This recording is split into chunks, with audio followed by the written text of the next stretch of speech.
एक वजह तो कोई टेंशन होती है, वो वजह दलील नहीं होती।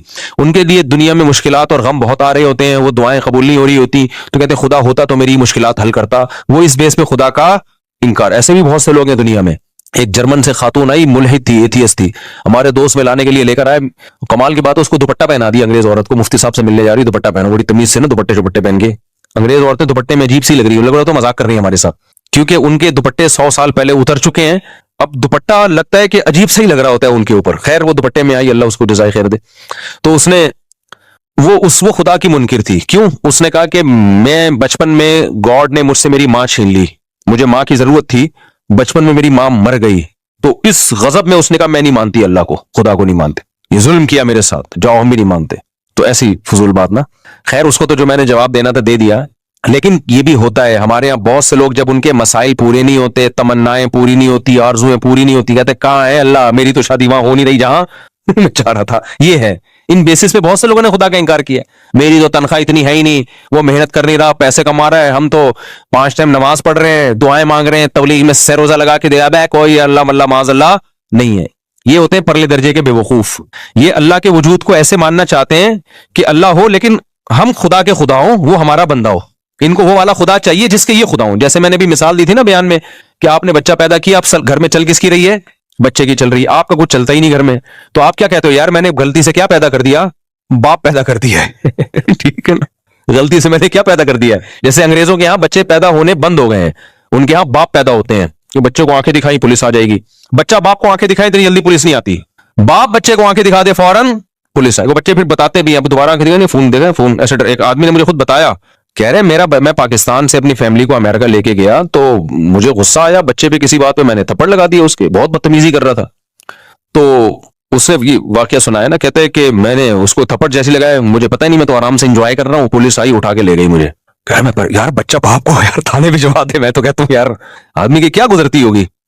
खैर कहते हैं मैं थाने से होकर आया तो मुझे बड़ा गुस्सा है, मैंने कहा मैं तो और लगाऊंगा एक थप्पड़, मुझे क्यों भिजवाया। अच्छा जब मैं घर आया ना तो बच्चे को जैसी आंखें दिखाई, बच्चा क्या कहता है फोन की तरफ। उस जमाने में मोबाइल फोन नहीं थे, ये वाले फोन का जो वो घुमाने वाला भी नहीं, वो तो ज्यादा पुराना हो गया, लेकिन ये वाले फोन थे जो पीटीसीएल वाले नहीं होते।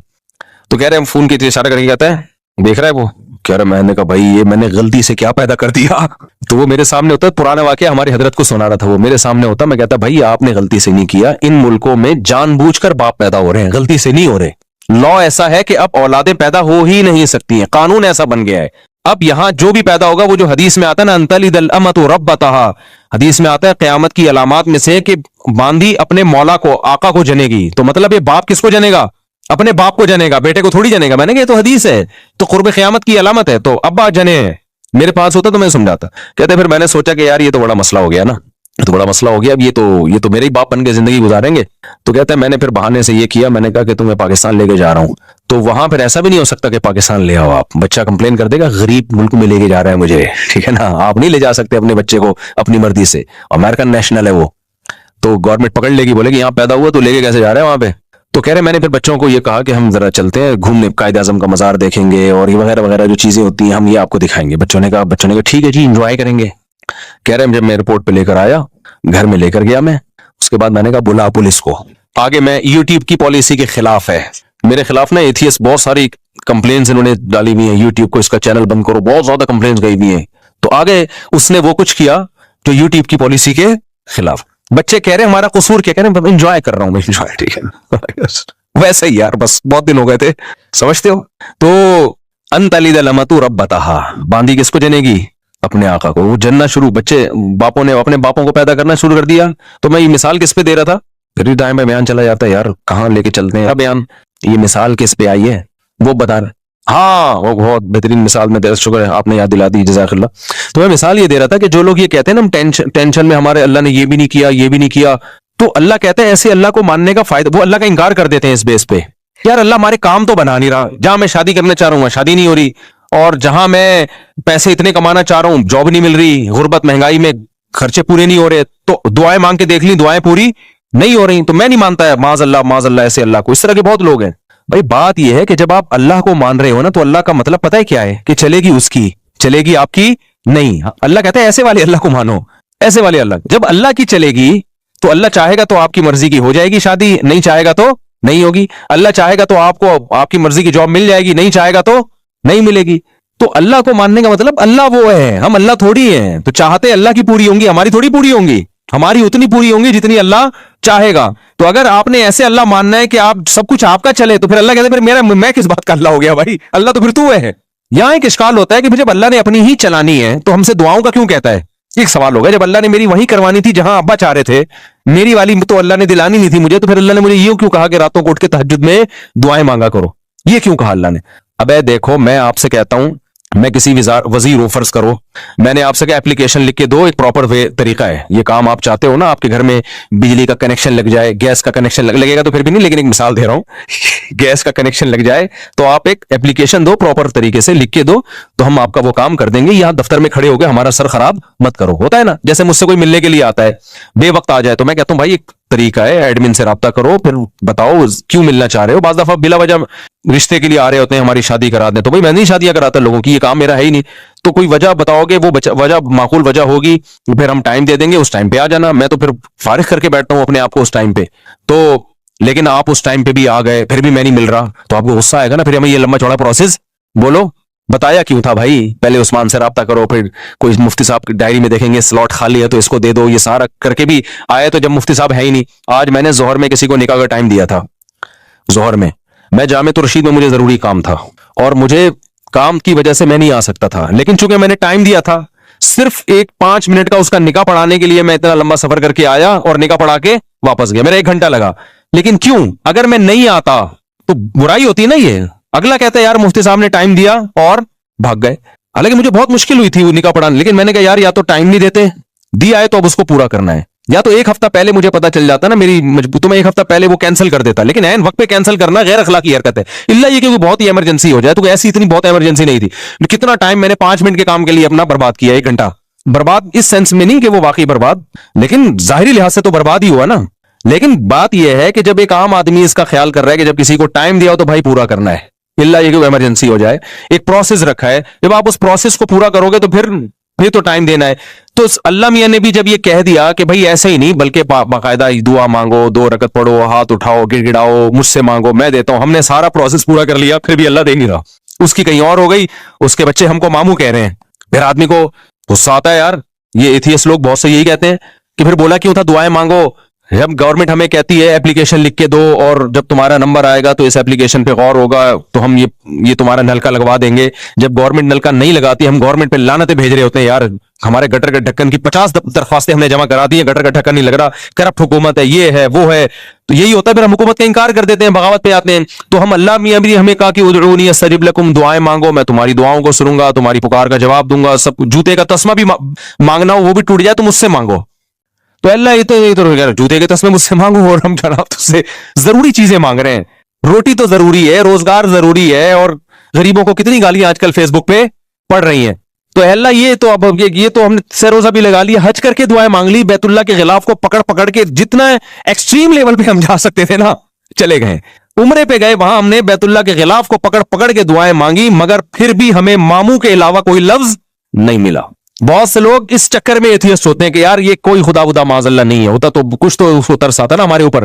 तो ये एक इश्काल होता है। पहला जवाब तो मैंने दिया है, पहला जो जवाब है ना कि आप अल्लाह को अल्लाह नहीं मान रहे, आप अल्लाह के अल्लाह बनने की कोशिश कर रहे हो, इस इश्काल का जवाब तो हो गया। लेकिन दूसरा इश्काल होता है ये अल्लाह ही के कहने पे तो हम कर रहे हैं। तो खूब समझ लो, अल्लाह ने जो कहा है ना कि मुझसे दुआएं मांगो तो मैं तुम्हारी हाजात को पूरा करूंगा, तो दुनिया में तो जब हम किसी को कहते हैं ना कि मैं हाजात को पूरा करूंगा, तो ईमान बिल गैब वाला मामला नहीं होता ना, सामने वाले पर लाजिम है कि हम पर ईमान लेकर आए, लिहाजा हम उसकी हाजत पूरा ना करें तो काबिले मलामत हैं। लेकिन अल्लाह का जहां तक मामला है, अल्लाह हाजात पूरी करता है, लेकिन अल्लाह ने यह कहा है कि मैं इस तरीके से करूंगा जैसे मेरी समझ में आएगा, तुम्हारी राय के मुताबिक नहीं करूंगा, इसलिए कि मैंने अपने आप को गैब के पर्दों में रखना है। अगर मैंने ऐसे दुआएं कबूल करना शुरू कर दी, तुमने ये मांगा मैंने ये दे दिया, तो जो एथियस्ट है सारे ईमान ले आएंगे मेरे ऊपर, मामला गैब पे थोड़ी रहेगा, फिर तो मुशाहिदे पर हो जाएगा।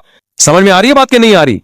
गैब का मामला थोड़ी रहेगा, फिर तो दुनिया में कोई काफिर नहीं रहेगा, कोई नाफरमान नहीं रहेगा, कोई मुर्तद नहीं होगा, सारे कहेंगे इधर दुआ, और फिर दुआएं भी तो क्या क्या होंगी, फिर ये दुआ थोड़ी मांगेगा अल्लाह ये दिला दे, अल्लाह इस जैसी 4 दिला दे क्या ख्याल? जब गए बैतुल्ला में दुआ मांगी अल्लाह 1 करोड़ की जॉब लग जाए, फौरन फोन आ गया लग गई है। फिर हाजतें लोगों की कोई महदूद है या लामहदूद है? लामहदूद हाजत, सारे गंजे पहुंचेंगे, अल्लाह हमारे सर पे बाल हो गए हैं, जिनके बाल उग गए वो कहेंगे अल्लाह जो गिर रहे हैं वो भी आ जाएं, अल्लाह कोई मरे ही नहीं, ना मेरी अम्मा मरे, ना मेरे अब्बा मरे, ना मेरी बीवी मरे, ना मेरा शौहर मरे, ना मेरा बच्चा मरे, फला फला सब मर जाए, तो ये निजाम कायनात क्या हो जाएगा भाई? तबाह बर्बाद हो जाएगा, तबाह बर्बाद हो जाएगा। इसलिए अल्लाह ने कहा कि मैं हूं, मेरे होने पर अगर मैं दुआ बिलफर्ज कबूल नहीं कर रहा तो इससे मेरा इंकार लाजिम नहीं आता, क्योंकि मेरे वजूद पर तो बीसियों दलाइल हैं। उन दलाइल का कैसे इंकार करोगे तुम? इसकी मिसाल ऐसे है जैसे आप गए, आपने एप्लीकेशन दी, वजीर को दरख्वास्त कबूल ही नहीं हो रही, आपको यहां कोई वजीर है ही नहीं, तो अगला कहेगा भाई ये वजीर की कुर्सी है, ये इस कुर्सी पे कैमरा देखो बंदा बैठा हुआ है और ये अटेंडेंस हाजिरी है, तो ये नहीं कहोगे वजीर ही नहीं है, ये कहो कि वजीर नालायक है, आपकी आपकी मुराद पूरी नहीं कर रहा, या सुस्त है। और अगर नालायक भी नहीं है, सुस्त भी नहीं है, फिर यकीनन कोई हिकमत है। तो वजीर के बारे में तो हम पाकिस्तान के वजीर के बारे में नहीं कहेंगे कि कोई हिकमत की वजह से काम नहीं कर रहा, वहां तो रिपोर्ट क्लियर है, कर ही नहीं रहा, वो तो आज तक किसी के पैसे लिए बगैर काम किया ही नहीं उसने। अल्लाह पे ना रिश्वत का इल्जाम लग सकता है, ना अल्लाह पे ये इल्जाम लग सकता है कि माज अल्लाह वो बंदों के काम कर करके थक गया है, तो अल्लाह के बारे में यही कहा जाएगा, और उसने दुआ कबूल नहीं की है तो भाई वो हमारा काम है फाइल जमा करा देना, और वो इस तरह से नहीं कर रहा, किसी और तरह से, वो अपने बंदों को लावारिस नहीं छोड़ता। हाँ, उसने एक हिकमत के तहत एक तरीका रखा हुआ है कि ऐसे में हर एक को जाहिरी तौर पे देना शुरू कर दूं तो ये खुदा बन जाएंगे, मैं क्या बन जाऊंगा? बंदा बन जाऊंगा। तो इनको मेरे ऊपर ईमान का मतलब ये है कि मुझे अल्लाह माने और मुझे अपना खैर ख्वाह माने, मैं इनकी हाजत पूरी कर दूं तो भी वो पूरी करता है, नहीं पूरी करूं तो भी हाजतें पूरी करता है, ये किसी और तरह से कर देगा। हमें क्या पता भाई हमारे ऊपर कौन कौन से हादसात आने वाले थे। आपने दुआ मांगी अल्लाह रोजगार दिला दे, रोजगार दिला दे, अल्लाह ने रोजगार नहीं दिलाया, लेकिन कोई बड़ी आफत से आपको बचा लिया। आप चाहते थे यहां शादी हो जाए, अल्लाह के इल्म में था भाई तेरे लिए अजाब है, ये नहीं है। बहुत से लोग, एक आदमी आया ना अपनी माशूका के बारे में बहुत दुआएं मांगता था, मुझसे भी उसने कहा नहीं हुई शादी, तो मैंने कहा यार इसी में बेहतरी होगी। कह रहे अल्लाह ये भी तो कर सकता था, इसी को बेहतर बना देता मेरे लिए। यानी अल्लाह को ये समझाया जा रहा है, मुसलमान तो ये सोच के सबर करता है यार मुझे लग रहा था ये मेरे लिए बेहतर है, लेकिन जब अल्लाह ने नहीं होने दी तो इसका मतलब ये मेरे लिए बेहतर नहीं थी, क्योंकि अल्लाह मेरा खैर ख्वाह है, अल्लाह मेरा दुश्मन नहीं है। लेकिन अगला पता है क्या कहता है? यार अल्लाह को ये भी तो ताकत है ना कि इसी को मेरे हक में बेहतर बना के यही दिला भी देता और इसी को ठीक भी कर देता। तो इसका मतलब क्या हुआ कि आप सारा वो चाहते हो जो आप चाहते हो, तो बेहतर यही है कि अर्श पे आप खुद जाके बैठ जाओ। आप हमने अपने आप को अल्लाह का ताबे बनाना है, तो पैगंबरों की सीरत से भी पता चलता है दो किस्म के लोग हैं, एक नाफरमान और एक फरमाबरदार। नाफरमान लोगों को जब परेशानी आती है अल्लाह को बुरा भला कहते हैं, तभी तो कुरान ने मिसालें दी हैं। फिरौन पे भी परेशानी आई ना, मूसा अलैहिस्सलाम जब आए ना तो फिरौन को टेंशनें शुरू हो गई, एक दफा भी अल्लाह का नाम नहीं लिया फिरौन ने, बल्कि और बगावत में बढ़ता चला गया। कहने लगा कि जब से मूसा आया है ना माज अल्लाह, इसकी वजह से हमारे मुल्क में बदअमनी शुरू हो गई है, कहत आना शुरू हो गया है। लेकिन परेशानियां याकूब अलैहिस्सलाम पर भी आई। बचपन में बच्चा गायब, रोते रहे, कहने नमाज को बसी व हुस्नी इल्लल्लाह, भाई मैं अल्लाह को अपना गम बताता हूँ। आलमु मिनल्लाहि मा ला तालमून, अल्लाह के बारे में वो कुछ जानता हूं जो तुम नहीं जानते, तो मुझे यकीन है अल्लाह की इसमें कोई खैर ख्वाही होगी। क्यों? वो समझते थे कि भाई मैं, और याकूब अलैहिस्सलाम के बारे में आसमानी किताबों में लिखा है कि इतनी दुआएं मांगते थे कि उनके घुटनों पे और पेशानियों पे मोटे मोटे निशान पड़ गए थे। जिंदगी भर इतनी दुआएं मांगी, एक दफा भी मायूस नहीं हुए कि यार मैं तो मांगता रहता हूं, उधर अल्लाह ने बच्चा मिलाया ही नहीं मुझसे, और मेरी तो एक बच्चा अभी गुम हुआ है, दुआएं मांग रहे हैं, तड़प रहे हैं, आंखों की बिनाई चली गई, दूसरा भी गुम हो गया। तो कुरान ये वाकयात क्यों बताता है? क्या माज अल्लाह अल्लाह अपनी बुराइयां कर रहा है? सूरह यूसुफ में जब लोग कहते हैं ना एथियस लोग कि हमने अल्लाह से मांगा और हमें तो कुछ नहीं मिला, तो कुरान तो कह रहा है कि याकूब अलैहिस्सलाम का बच्चा गुम गया था, उन्होंने अल्लाह से सारी जिंदगी मांगा, मिला क्या? दूसरा भी गुम गया। ठीक है ना? तो ये तो अल्लाह गोया माज अल्लाह अपनी बुराइयां कर रहा है? ना ना ना ना, अल्लाह अपनी तारीफें कर रहा है कि मैं बाज दफा नवाजता ऐसे हूं, आजमाइशों में डाल डाल के देखता हूं कौन सबर से काम लेता है। तभी तो जब यूसुफ अलैहिस्सलाम को अपना अल्लाह ने वालिद से मिलाया मिस्र का बादशाह बना के, तो फौरन याकूब अलैहिस्सलाम ने कहा मैंने कहा नहीं था आलमु मिनल्लाहि मा ला तालमून, मैं अल्लाह के बारे में वो कुछ जानता हूं जो तुम नहीं जानते। तो इसलिए ये टेंशनों की बेस पे खुदा का इंकार करना, इससे अल्लाह पे तो कोई असर नहीं पड़ता भाई, आपकी टेंशनें कम होने के बजाय बढ़ जाती हैं। तो इस बेस पे जो खुदा का इंकार करते हैं ना टेंशनों की बेस पे, उनका अंजाम खुदकुशी होता है। और जो ऐसे मौके पे सबर से काम लेते हैं, भाई अल्लाह है, हमारी मुराद पूरी करे तो भी है, नहीं पूरी करे तो भी है। एक बुजुर्ग का वाकया है, किताबों में लिखा है, मुझे इसकी सनद की तहकीक नहीं है, बाज वाकयात साबित नहीं होते, उनमें सच का भी इम्कान होता है, झूठ का भी, लेकिन उनसे जो मजमून साबित होता है वो बिल्कुल ठीक होता है। तो कहते हैं एक बुजुर्ग हज पे जाते थे, हज करते आवाज आती कि भाई हज कबूल नहीं हुआ, अगले साल फिर हज पे चले जाते, फिर आवाज आती हज कबूल नहीं हुआ, तो कई साल ऐसे ही होता रहा, कबूल नहीं हुआ, कबूल नहीं हुआ। तो किसी ने उनसे पूछा कि हजरत आपको हर साल हज के बाद आवाज आती है गैब से कि कबूल नहीं हुआ, तो फिर आप करते क्यों हैं? कहते हैं भाई मेरे बस में तो यही है। ठीक है ना, मेरे बस में क्या है? अब मैं तकब्बुर में आ जाऊं, बोलूं कबूल अल्लाह जा, तू नहीं कर रहा तो जाओ, हम भी नहीं कर रहे हैं, दुनिया में इंसानों के साथ तो ऐसा हो सकता है भाई, मैं 3 दफा आप किसी बंदे को मनाएंगे, मेरा उज़र कबूल कर ले, फिर भी नहीं करेगा, बोलेगा भाड़ में जा यार, तुझे मनाने के अलावा भी तो और बहुत सारे गम है ना। इंसानों के साथ ऐसा किया जा सकता है, अल्लाह के साथ ऐसा नहीं। अल्लाह को झुकने वाले लोग पसंद है भाई। गम में दिया तो गम में तसल्ली रखो, खुशियां दी है तो खुशी में इतराओ नहीं, किसका शुक्र अदा करो, मेरा शुक्र अदा करो। तो अल्लाह को ऐसे लोग पसंद है। कुरान में अल्लाह ऐसे ही लोगों की तारीफें करता है। 2 तरह के लोग बताता है, गम में पागल हो गए और गम में सब्र किया, उन्होंने शुक्र किया तो अल्लाह ने उनके गमों को भी दूर कर देता है अल्लाह ताला, वरना उसी गम में सब्र की तौफीक दे देता है। तो वो बुजुर्ग हर दफा हज कर रहे हैं, आवाज आ रही है कबूल नहीं कबूल नहीं कबूल नहीं। लोगों ने कहा फिर क्या फायदा? उन्होंने कहा भाई हम तो इसके अलावा हम तो बंदे हैं यार, हम तो करते रहेंगे। तो जब उन्होंने ये अल्फाज कहे ना तो कहते हैं गैब से आवाज आई कि ये वाला भी कबूल है और इससे पहले जितने किए वो भी कबूल है। तो अल्लाह ये लफ्ज सुनना चाह रहे थे। तभी जिन लोगों का नमाज में दिल नहीं लगता ना, कहते हैं नमाज में एक्चुअली मजा ही नहीं आ रहा, पंखे गिन रहे होते हैं, टेंशन इतनी, ऐसी नमाज का क्या करना है। भाई दफा करो यार। अल्लाह ने कहा वुजू करके मेरे सामने खड़ा हो गया, नमाज पढ़ लो बस, ठीक है ना। हम इससे ज्यादा कुछ कर नहीं सकते, तो हम तो झुके रहेंगे अल्लाह के सामने और कोई हमारे पास ऑप्शन ही नहीं है। तो कभी अल्लाह हाजत पूरी कर देगा। खुदा की कसम, जिसको दुआ का फलसफा समझ में आ जाए ना, तो वो एथियस्ट जो दुआ कबूल ना होने से खुदा का इनकार कर रहा है, अगर उसे दुआ का फलसफा समझ में आ जाए तो दुआ से ज्यादा लजीज इबादत फिर कोई नहीं है। क्योंकि इसमें पता है कि यार अल्लाह को मांगने वाले को देता है, अल्लाह देगा कैसे ही उसकी मर्जी, तो वो मांगता ही रहता है। वो कहता है भाई कबूल नहीं हो रही तो और ज्यादा मजा आता है मांगने में, कबूल होना शुरू हो जाए तो फिर तो आदमी कहता है कि यार ये क्या है, ये तो गैब पर ईमान थोड़ी रहा। नहीं हो रही फिर जो मांगता है तो उससे अल्लाह को मोहब्बत होती है। इसलिए हजरत उमर का कौल याद रखो। हजरत उमर फरमाते हैं मैं जब दुआएं मांगता हूं तो मुझे इसकी फिक्र नहीं होती कबूल हो रही है कि नहीं हो रही, मुझे इसकी ज्यादा फिक्र होती है दुआएं मांगने की तौफीक मिल रही है कि नहीं मिल रही है।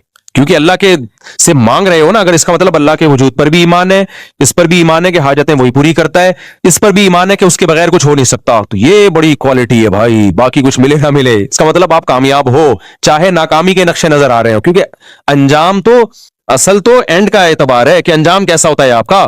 आप सारी जिंदगी खुशियों में रहे और आखिर में फांसी के फंदे पे लटकना है, क्या फायदा ऐसी खुशियों का। सारी जिंदगी जेल में, आखिर में रिहाई है, तो एंड के लिहाज से आप क्या है, कामयाब है। तो बेशक याकूब अलैहिस्सलाम की सारी जिंदगी गमों में गुजरी, एंड क्या हुआ, अंजाम अच्छा हुआ। और सारी जिंदगी खुशियों में गुजरे, अंजाम फांसी के फंदे पे लटक के खुदकुशी करके मर गए, तो क्या फायदा भाई ऐसे। तो ये जितने फनकार अदाकार जो खुदा के मुनकिर होते हैं और जितने लिबरल सेकुलर लोग खुदा के मुनकिर होते हैं, इनका अंजाम देखा करो, इनकी हाल ना देखा करो। और जितने उलमा सुलहा हैं इनका अंजाम देखा करो, इनका माजी ना देखो, माजी बड़ा टफ गुजरा होता है। तो एक तो एथियज्म इस तरह से होता है ना, और दूसरे होता है जिनको दलाइल कुछ खोपड़ी उनकी सही काम नहीं कर रही होती, वो कहते हैं यार हर चीज अब एक लॉजिक से हो रही है। उन लोगों के लिए मैं मुख्तसर दलील दे रहा हूं, बस फिर बयान खत्म करता हूं। कहते हैं यार जब दुनिया में हर काम लॉजिक से हो रहा है तो खुदा कहां है फिर। अब तो साइंस ने हर चीज की लॉजिक पेश कर दी ना। क्या ख्याल है भाई, ये जमीन में पहले लोग कहते थे यार गुटली जमीन में जाती है, यूं होता है, फरिश्ते आके कुछ यूं कर रहे होंगे, कुछ देव है, कुछ भगवान टाइप की चीजें। अब तो साइंस ने बता दिया भाई ये प्रोसेस होता है, सही है ना। वो जायगोट बनता है, फिर यूं एक तना बनता है, फिर ये फूल होते हैं, एक्चुअली फिर तितलियां बैठती हैं, नरमाद एक्चुअली ये हो रहा है। भगवान फक कहाँ है इसमें भाई, कोई देव कुछ भी नहीं है। तो लॉजिक से हर चीज हो रही है। इसकी दलील समझो 2 और 2 4 की तरह। समझ में आ रही है बात? और आसान कर देता हूं। हमारे एक दोस्त यूनिवर्सिटी में पढ़ते थे, उनके प्रोफेसर थे मुल्हिद, एथियस्ट थे। तो मुझे आके उन्होंने बताया कि मेरे प्रोफेसर साहब कह रहे हैं यार खुदा कहाँ है, ये मौलवियों ने पता नहीं क्या खुदा बनाया हुआ है। हम तो गाड़ी के एक्सेलरेटर पे जब पांव रखते हैं तो गाड़ी चलती है, जब ब्रेक लगाते हैं तो गाड़ी रुकती है, तो खुदा कहाँ है। खुदा को तो जब माने पांव एक्सेलेटर पे रखा हुआ है लेकिन गाड़ी रुक रही है, ठीक है ना, कोई खैबी ताकत रोक रही है उस पांव ब्रेक पे रखा है हमने, लेकिन खुदा गाड़ी को क्या कर रहा है, चला रहा है। तो यह तो हर काम लॉजिक से हो रहा है। तो लॉजिक ही सब कुछ है, साइंस ही सब कुछ है। मैं समझा पा रहा हूं अपनी बात। ये वो इश्काल है जिसकी बेस पे हजारों लोग मुर्तद हो चुके हैं, इस्लाम छोड़ चुके, हजारों तो नहीं सैकड़ों तो छोड़ ही चुके हैं। और जितने भी मुल्हिद लोग हैं, चाहे ईसाइयों में, इस्लाम में तो बहुत कम इर्तिदाद है ना, ईसाइयत यहूदियत में बहुत ज्यादा है, कि यार जब हर काम लॉजिक से हो रहा है तो खुदा को मानने की जरूरत क्या है। समझ में आ रही है कि नहीं आ रही है? खुदा को मानने की ये कायनात जो साइंसी उसूलों में जकड़ी हुई है, तो उसका जवाब खूब समझो। मैंने उनको फौरन जवाब, वो बड़े परेशान थे ना इस सवाल से। हमारे प्रोफेसर साहब ने कहा यार एक्सीलरेटर पे पांव रखो तो चलती है, क्योंकि चलाना है उसका काम, रोको तो क्या होती है। खुदा को जब मानेंगे जब उल्टा पुल्टा हो रहा हो, ठीक है ना, होना कुछ चाहिए हो कुछ और रहा हो। मैंने उससे कहा, उस प्रोफेसर साहब से बोलो सर काइंडली आपसे मुझे एक काम है। मैंने कहा क्लास में नहीं, बल्कि उसको छांव में लेके जाओ। मैं ऐसे ही बात कर दो, सर काइंडली आप जरा छांव में आ जाए। और ये भी कुरान से ही निकाला है, कुल इन्नमा अईदुकुम बिवाहिदा अन तक़ूमू लिल्लाहि मसना व फुरादा, कि ए नबी आप इनसे कहो कि तुम लोग एक एक दो दो इकट्ठे होकर गौर करो मेरी बात पे। बाज़ दफा मजमे में गौर करना बड़ा मुश्किल होता है, तो ऐसा करो जरा छांव में आ जाए। सर काइंडली आपसे मुझे एक क्वेश्चन है। तो कहने लगे क्या? मैंने कहा अपने टीचर से छांव में ले जाके ना ठंडा करना, एकदम अफरा तफरी में नहीं। बात दलाई आप फेंक दोगे ना जल्दबाजी में तो ऐसे जैसे फेंक दिया आपने, सामने वाला सीरियस नहीं लेता। मैंने कहा तमीज से साइड पे ले जाके सर से एक बात करें, सर आप ये बताएं कि गाड़ी में चेंजिंग चेंजर के बगैर नहीं हो रही, लॉजिक है, ये लॉजिक की बात है ना। जब तक गाड़ी रुकी हुई है तो चलेगी, जब तक चलाने के लिए कोई कुव्वत इस्तेमाल ना हो, है। जब रुकना एक कंडीशन है, ये कंडीशन चेंज होती है, गाड़ी रुकना एक कंडीशन है ना, दूसरी कंडीशन क्या है? चलना, हरकत में आना, गाड़ी का मूव होना। तो गाड़ी में मूवमेंट पैदा नहीं होती जब तक कोई मूवर ना हो, और गाड़ी चल रही हो एक कंडीशन है, रुकेगी नहीं जब तक कोई स्टॉपर ना हो। क्या ख्याल है? तो चेंजिंग के बगैर जिस चीज में चेंजिंग नहीं हो सकती तो क्रिएटिंग हो सकती है ऑटोमेटिकली खुद ब खुद। अबे क्या हो गया? देखो आप लोग छाव में आओ यार सारे, ऐसे मजबूर में समझो, सोच रहा हूं आपको भी छाव में एक एक करके लेके जाऊं फिर समझाओ। अब मुझे एक बात बताओ, कोई पागल दुनिया में ऐसा, इसके लिए बहुत अफलातूनी की जरूरत नहीं है, खुदा के वजूद के लिए कोई बहुत बड़ा साइंसदान बनना जरूरी नहीं है, 2 और 4 की तरह कुछ कॉमन उसूल है। अब मुझे एक बात बताओ, कोई साइंसदान ये कहे कि जब तक चेंजर नहीं होगा गाड़ी में चेंजिंग नहीं होगी। कोई कहे अच्छा सर ये गाड़ी बनाई किस साइंसदान ने? कहे बन खुद ब खुद गई थी। आप बोलोगे अरे ये क्या बात कर रहा है यार तू, क्रिएटिंग तो ज्यादा मुश्किल काम है, वो खुद बन गई, अब धक्का खुद नहीं, अब जब तू बन भी खुद गई है तो चल भी खुद ले। वो उमर शरीफ का लतीफा अक्सर मुझे याद आता है, किसी ने क्लिप, हमने बचपन में ये देखा था तो अब किसी ने क्लिप भेजा था ना, तो वो बचपन में ना वो उमर शरीफ के शो देखते थे, फिर बाद में हमने तो टीवी से तौबा ही कर ली थी, उसमें फिर बेहयाई फैलना बहुत ज्यादा आना शुरू हो गई थी। मैं इसलिए कह रहा हूँ बच्चे ये ना देखा करें प्रोग्राम, बचपन की बातें। तो उसमें ये था कि वो उसके जो कोई था जानने वाला ना, उसको, हाँ उसको खुद भूलने की बीमारी होती है उमर शरीफ को। उमर शरीफ को किसकी बीमारी होती है? भूलने की। तो उसको भूलने की बीमारी थी, तो वो किसी के घर घुस जाता था ऐसे मजाक में, जब पिटने लगता था बोलता भाई हम तो भूले से चले गए थे तुम्हारे घर। तो ऐसे किसी बताया कि किसी के घर में ना शलवार रह गई उसकी, ऐसी मजाक है हकीकत में नहीं, समझ लें आप। तो वो एक शख्स शलवार लेकर आ रहा है, उससे उमर शरीफ से कह रहा है ये शलवार क्या कह रही है, यानी पैगाम दे रही है ना कि तू मेरे घर में आया और कपड़े छोड़ के चला गया, उसका मतलब ये कोई गलत मैसेज दे रही, बता ये शलवार क्या कह रही है, ये पजामा क्या कह रहा है। वो बता रहा है भाई मैं नहीं हूं, ये गलती से पता नहीं किसका पजामा है, मुझे क्या पता, मैं तो भूलने की बीमारी। कह रहे नहीं ये पजामा क्या कह रहा है। जब सब कुछ पजामे से पूछ लेना फिर क्या कह रहा है, जब ये बता सकता है तो फिर ये किससे पूछ ले, तू पजामे से ही पूछ ले, वो तुझे बता देगा क्या कह रहा है। तो ऐसे ही मेरे भाई गाड़ी जो है, उस गाड़ी से आप खुद पूछ लो कि कमबख्त तू चल नहीं सकती है खुद ब खुद, अगर तू ऑटोमेटिकली खुद बनी है तो फिर चल भी खुद लेना। तू चलाने के लिए क्यों तुझे एक बंदा चाहिए जो इंजन स्टार्ट करके एक्सीलरेटर पे पांव रखे? ये अजीब बात है, बनी खुद ब खुद है, चलाने के लिए बंदे आएंगे तो चल भी खुद ले, तो चलाने के लिए क्या जरूरत है? ऐसे ही गाड़ी अगर ऑटोमेटिकली खुद से नहीं बनी, किसी साइंसदान ने बनाई है, तो साइंसदान तो और ज्यादा अजीब चीज है यार, जिसने इस गाड़ी को बना दिया। क्रिएटर ज्यादा अजीब होता है जो मूजिद है, या जो बनी हुई चीज ज्यादा अजीब होती है? अच्छा मुझे एक और, मुझे बताओ ये मोबाइल जिस साइंसदान ने बनाया, आपके को जब ये साइंसदान आ जाए ना जिसने ये बनाया, वो तो बहुत सारे साइंसदानों ने मिलकर बनाया, फर्ज करो किसी एक ने बनाया, तो आप इस मोबाइल की ज्यादा वैल्यू दोगे, साइंटिस्ट को ज्यादा वैल्यू दोगे? साइंटिस्ट को ज्यादा वैल्यू दोगे यार, ये बना सकते हैं और पता नहीं क्या क्या बना ले यार। ये तो गाड़ी से ज्यादा वैल्यू तो उस साइंसदान की है जिसने गाड़ी को इजाद किया, तो वो तो और ज्यादा पेचीदा चीज है भाई। कमाल की बात है, वो साइंसदान इवॉल्व होके ऑटोमेटिकली उग के खड़ा हो गया वो, और जो वो चीजें बना रहा है वो उस क्रिएटर के बगैर, मूजिद के बगैर बन नहीं सकती। तो इससे पता चलता है कि भाई ये कायनात में, हम तो साइंस के उसूल को मानते हैं, इलॉजिकल काम कायनात में कुछ भी नहीं है, तो हम कहते हैं इलॉजिकल ये नहीं है कि कायनात का कोई खालिक है, इलॉजिकल ये कि कायनात खुद ब खुद बनी है। नहीं यही बात मेरा ख्याल है, ये कहना कि ऑटोमेटिकली खुद ब खुद बन गई, ये इलॉजिकल बात है, क्योंकि कायनात में इलॉजिकल काम नहीं होता। तो ये इलॉजिकल कैसे हो गया कि जो कायनात हरकत नहीं कर सकती तो वो खुद बन कैसे सकती है? न्यूटन ने कहा था ना जो चीज हरकत में हमेशा हरकत में रहेगी जब तक कोई उसको रोकेगा नहीं, जो रुकी भी हमेशा रुकी रहेगी जब तक कोई चलाएगा नहीं। न्यूटन अगर होता तो मैं छांव में ले जाता उसको। मैं कहता सर एक चीज आप कहना भूल गए हैं कि ये कायनात अगर नहीं है तो जब तक कोई हो, जो चेंजर के बगैर न्यूटन के कानून का लॉ का हासिल ये है कि चेंजर के बगैर चेंजिंग मुमकिन नहीं है। मैं कहता सर एक जुमला अपने लॉ में और बढ़ा दें कि जब चेंजर के बगैर चेंजिंग नहीं है तो काइंडली एक और साइंस का लॉ आप बढ़ा दें, ताकि ये हमारे यूनिवर्सिटियों के लोग जो अल्लाह रसूल को नहीं मानते, आपको बहुत मानते हैं, वो एक जुमला बढ़ा दें कि क्रिएटर के बगैर क्रिएटिंग भी नहीं हो सकती।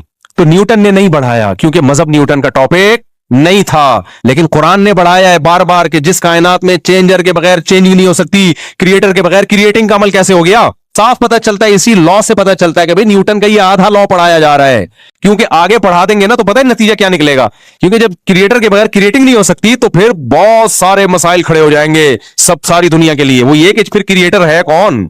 यहां से इंसान नजरें चुराना चाहता है कि क्रिएटर को बीच में लेकर आए तो फिर खुदा को मानना पड़ेगा, खुदा को माना तो रसूलों को मानना पड़ेगा, आसमानी किताबों को मानना पड़ेगा, फिर मजहबों को मानना पड़ेगा, फिर कौन सा मजहब सही है कौन सा गलत है इसको मानना पड़ेगा। फिर जब सही मजहब तक पहुंचेंगे तो फिर मजहब ने क्या कहा है, हलाल क्या है हराम क्या है, जिना हलाल है इलीगल है इलीगल है, शराब लीगल है इलीगल है, ये सारी चीजें माननी पड़ेंगी। बिल आखिर आप आके फंसते चले जाओगे बहुत सारी पाबंदियों में। तो बहुत सारी पाबंदियों से आजाद कराने का तरीका यही है कि न्यूटन के आधे लॉ को लिया जाए, आधा लॉ जो न्यूटन के लॉ से मजीद अखज, न्यूटन ने तो नहीं कहा लेकिन अखज किया जा सकता था, उस पर बहस ही ना की जाए, उसको कहा ये इलॉजिकल है।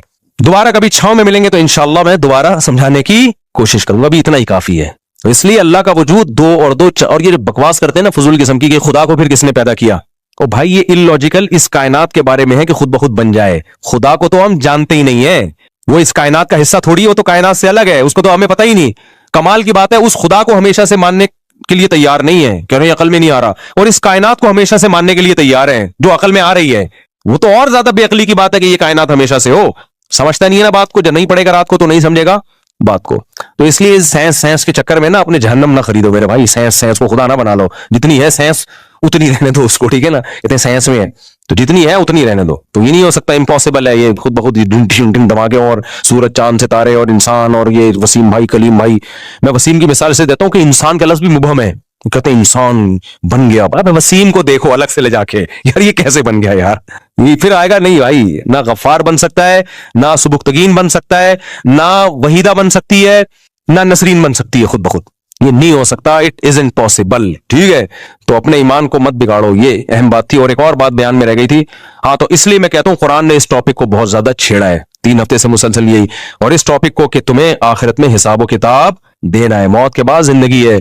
तो अब मैं बहुत परेशान होता हूं कि यार नजरियाती इस्लाह तो मैं करता रहता हूं, अमली इस्लाह की तरफ भी अब आना चाहिए। भाई नजरिया तो बन गया, अल्लाह भी है तो क्या करें, तो हैं तो वैसे के वैसे ही, जब अल्लाह को मानते थे तो भी वैसे ही थे। मुसलमान जब अल्लाह को नहीं मानता तो जैसा होता है, मानने के बाद भी, बोलो, सुबह भी पहले भी 2 पराठे खा रहा था, अल्लाह को मानने के बाद भी क्या करेगा, 2 पराठे खाएगा। पहले भी गुटखा खाता था, अल्लाह को मानने के बाद भी क्या करेगा, गुटखा खाएगा। जब अल्लाह पे ईमान नहीं था तो भी जुम्मा पढ़ लिया करता था, हो सकता है मे भी, हो सकता है अल्लाह निकल आए क़यामत के दिन, जो हफ्ते में 1 दिन नमाज पढ़ लो। जब अल्लाह पे ईमान ले आया दलाइल की दुनिया में तो भी क्या कर रहा है, जुम्मा ही पढ़ रहा है।